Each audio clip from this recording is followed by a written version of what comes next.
क्या आपके जीवन में परेशानियाँ खत्म होने का नाम नहीं ले रही है?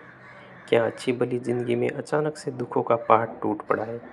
जब इंसान का अच्छा समय चल रहा हो, तो उसे लगता है कि एक खत्म नहीं होगा। लेकिन जब दशा बिगड़ती है ना, तो राजा को भी रंग बनते देर नहीं लगती। आज मैं आपको एक ऐसी चमत्कारिक कथा सुनाने जा रहा हूँ, जिसे सुनने मात्र से बिगड़ी हुई दिशा सुधर जाती है और जीवन में सही दिशा मिल जाती है। जय माता दी दोस्तों, स्वागत है आपका हमारे चैनल पर। आज हम सुनेंगे दशा माता की वो अत्यंत फलदायी और पवित्र कथा, जिसने कई परिवारों के दुख दूर किए हैं। लेकिन कथा शुरू करने से पहले मेरी आपसे एक छोटी सी विनती है। अगर आप भी चाहते हैं कि दशा माँ की कृपा आपके परिवार पर बनी रहे, तो अभी इस वीडियो को लाइक करें, हमारे चैनल को सब्सक्राइब करें और कमेंट बॉक्स में सच्चे मन से जय दशा माँ ज़रूर लिखिए। तो चलिए आंखें बंद कीजिए, माँ का ध्यान कीजिए और सुनते हैं ये पावन कथा।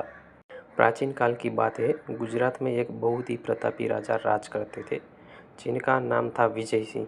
उनकी पत्नी का नाम रूपमती था। राजा विजय सिंह के पास धन दौलत, महल, सेना और दो सुंदर पुत्र थे। उन्हें किसी चीज़ की कमी नहीं थी, लेकिन अक्सर देखा गया है कि अत्यधिक सुख और संपत्ति इंसान के मन में अहंकार पैदा कर देती है। रानी रूपमती अत्यंत सुंदर थी, लेकिन उन्हें अपने रूप और धन का बहुत घमंड हो गया था। एक दिन सावन के महीने में रानी रूपमती अपने महल के झरोखे से बाहर देख रही थी।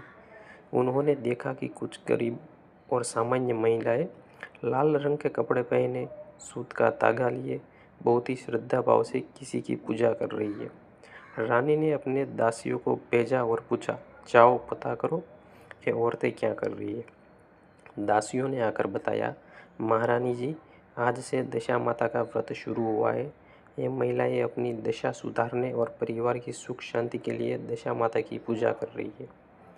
यह सुनकर रानी रूपमती जोर से हंस पड़ी और अहंकार में चूर होकर बोली, अरे, मेरी दशा तो पहले से ही इतनी अच्छी है। मेरे पास सोने चांदी के भंडार है, राजा का प्रेम है। क्या करेगा मेरा यह दशा माता का व्रत? ये सब तो इन गरीब लोगों के चौंचले हैं। रानी ने उन औरतों का अपमान किया और उन्हें महल के आसपास से भगा दिया। दोस्तों, कहते हैं ना कि भगवान इंसान की हर गलती माफ़ कर देते हैं, लेकिन अहंकार कभी माफ़ नहीं करते। रानी के इस कृत्य से दशा माता क्रोधित हो गई और उसी दिन से राजा विजय सिंह और रानी रूपमती की दशा बिगड़ना शुरू हो गई। अचानक राजा के राज्य पर पड़ोसी राजा ने हमला कर दिया। राजा की सेना हार गई, खजाना लूट गया और महल छीन गया। जो राजा कल तक सोने के सिंहासन पर बैठता था, आज उसे अपने ही राज्य से पत्नी और दो बच्चे को साथ दर दर की ठोकरें खाने के लिए रात के अंधेरे में भागना पड़ा। देखा आपने कैसे एक अहंकार भरे शब्द ने पूरे परिवार की दशा बिगाड़ दी। राजा और रानी अब जंगलों में भूखे प्यासे भटक रहे हैं। क्या दशा माता रानी रूपमती को कभी माफ़ करेगी? क्या राजा को अपना राज्य वापस मिलेगा? कथा के इस रोमांचक हिस्से की ओर बढ़ने से पहले, अगर आप अभी तक इस कथा को सुन रहे हैं तो आपको आनंद आ रहा है, तो कृपया इस वीडियो को अपने परिवार दोस्तों के साथ व्हाट्सएप पर शेयर करिए। वीडियो को लाइक करना न भूलें और चैनल को सब्सक्राइब करके घंटी का बटन ज़रूर दबाइए, ताकि ऐसी पवित्र कथाएं आप तक पहुंचती रहे। राजा और रानी जंगल में भटक रहे हैं। भूख के मारे बच्चों का बुरा हाल था। राजा ने एक पेड़ से कुछ फल तोड़े, लेकिन जैसे ही उन्होंने फल खाने चाहे तो वह मिट्टी बन गए। राजा को समझ आ गया कि उनकी किस्मत रूठ चुके हैं। रास्ते में एक नदी आई। राजा ने जैसे ही पीने के लिए हाथ में पानी लिया, पानी सूख गया और कीचड़ बन गया। जो भी छूते वो भस्म हो जाता। चलते चलते एक कुम्हार के घर पहुंचे। कुम्हार ने तरस खाकर उन्हें आसरा दिया, लेकिन रात में कुम्हार के बर्तन पकाने वाले अलावा में आग लग गई और सब कुछ जल गया।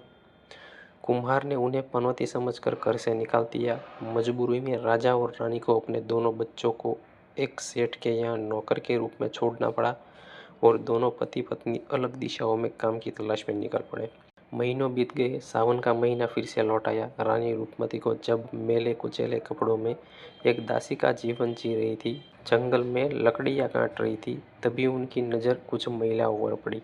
ये वही महिलाएं थी जो सूत के धागों में 10 गांठें लगाकर दशा माँ की पूजा कर रही थी। रानी रूपमती को तुरंत अपना वो दिन आ गया जब उन्होंने महल के झरोखों से दशा माता का अपमान किया था। रानी की आंखों में पश्चाताप के आंसू बहने लगे। वो दौड़कर उन महिलाओं के पैरों में गिर पड़ी और फूट फूट कर रोने लगी। रानी ने कहा, मुझसे बहुत बड़ा अपराध हुआ है। मेरे अहंकार ने मेरे पति और बच्चों की मुझसे छीन लिया है। हे बहनों, मुझे भी इस व्रत विधि बताओ। मैं भी दशा माता से क्षमा मांगना चाहती हूँ। महिलाओं ने रानी को गले लगाया और कहा, बहन, दशा माता तो ममता की मूर्त है। वो तो बस सच्चा भाव देखती है। तुम्हें 10 दिन तक माँ का व्रत रखो, एक समय भोजन करो और इस सूत के धागे जिसमें 10 गांठ हो उसकी पूजा करो। इसे गले में धारण करो, कथा सुनो और माँ से क्षमा मांगो। रानी रूपमती ने सच्चे मन से बिना किसी अहंकार के 10 दिन तक दशा माता का कठोर व्रत किया। दिन रात बस माँ से अपनी भूल की क्षमा मांगती रही। दोस्तों, दशा माता तो करुणा का सागर है।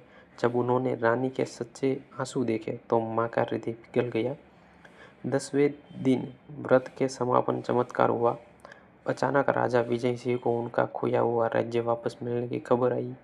पड़ोसी राजा ने डर कर उनका राज्य छोड़ दिया था।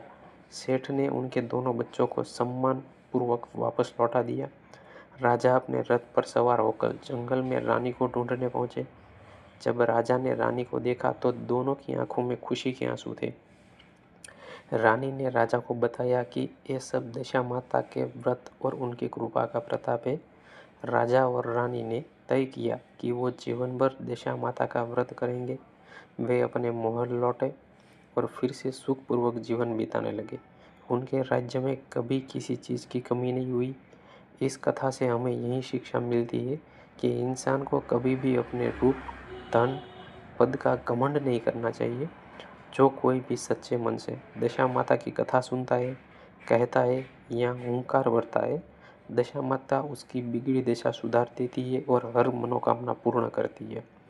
हे दशा माता, जैसे आपने राजा विजय सिंह और रानी रूपमती की दशा सुधारी, वैसे ही इस कथा को कहने वाले, सुनने वाले और इस वीडियो को देखने वाले हर भक्त की दशा सुधारना, उनके घर में सुख, शांति और समृद्धि का वास हो।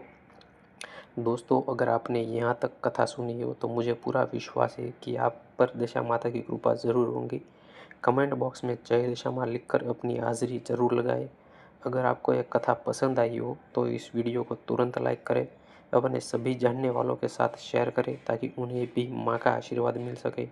और हाँ, हमारे चैनल को सब्सक्राइब करना न भूलें, क्योंकि हम हर रोज़ आपके लिए ऐसे ही चमत्कारी व प्राचीन कथाएँ लाते रहते हैं। मिलते हैं अगली कथा में, तब तक अपना ख्याल रखें। बोलो दशा माता की जय।